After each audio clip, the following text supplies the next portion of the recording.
The lunchbox sat on my desk, bright red, plastered with cartoon stickers. It wasn't mine, it was my son's. My wife must have packed it by mistake.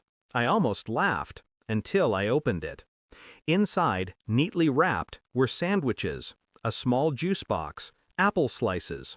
Ordinary. I showed it to a colleague, an older man who used to practice medicine before trading stethoscopes for spreadsheets. His eyes lingered on the food too long, his face drained of color. "Take him to emergency, immediately." I froze. "Tell me why." He shook his head, voice low. "Horrible stuff. Act now or he won't make it." The words lodged in me like shards of glass.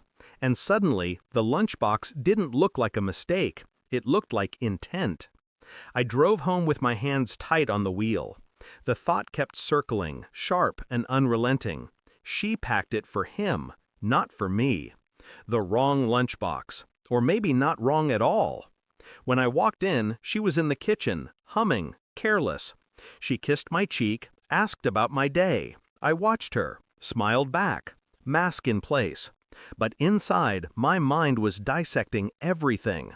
Why was she suddenly so attentive to our son's meals? She hadn't been before. Why had she insisted on packing his lunch every morning lately, pushing me away when I tried to help? I remembered the night she came home late, the new perfume she never wore for me, her phone always face down. And the lunchbox became more than food. It became evidence. I didn't confront her, not yet. Confrontation is for the weak. Instead, I observed. I took the lunchbox to a lab, had the food tested quietly. The results were delayed. Every day I pretended life was normal. But each morning when she packed his bag, my eyes tracked every movement, every slice of bread, every bottle of juice. I checked her phone when she showered. Messages from an unknown number. Short, coded, but intimate. He doesn't suspect. Soon. My chest tightened, but my face never betrayed me. I hired someone to follow her. Reports came back with photographs. Her entering a motel, always with the same man. My son stayed home while she carved out a secret life. And then a detail that made my blood run cold. The man wasn't just a lover. He had a history. Pharmaceutical work, experimental compounds, a trail of lawsuits buried under settlements. The picture sharpened. Not just infidelity, something darker, something deliberate. The lab report finally came. I unfolded it slowly, each line cutting deeper. Traces of toxins, low dose, designed to accumulate, not to kill quickly, but to wear down, to look like illness. I held the paper in my hands, breathing steady. She wasn't just cheating, she was planning our son's death. That night, I placed the report on the table in front of her. She looked at it, then at me. The mask slipped for the first time. Her lips parted. How did you?" I said nothing, just watched her unravel. Tears came, denials, then confessions tangled in desperation.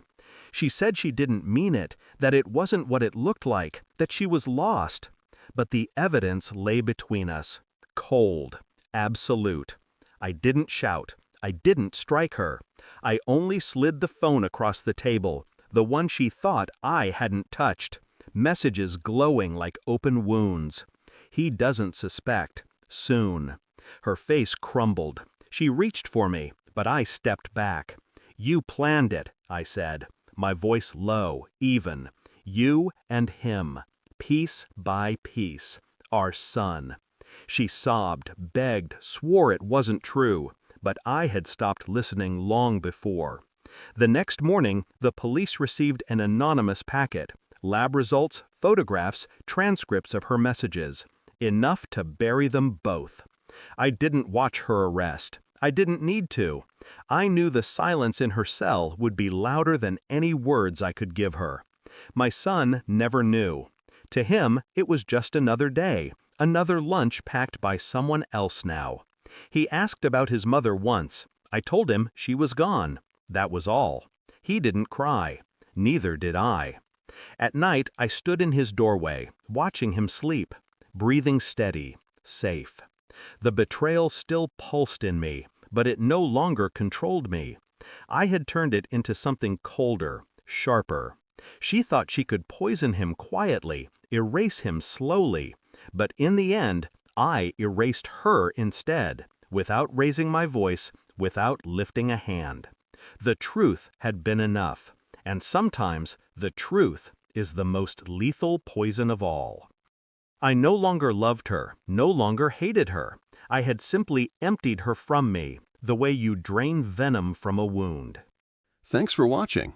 Don't forget to like, share, and comment. Subscribe now to Cheating Stories Insight World for more amazing stories.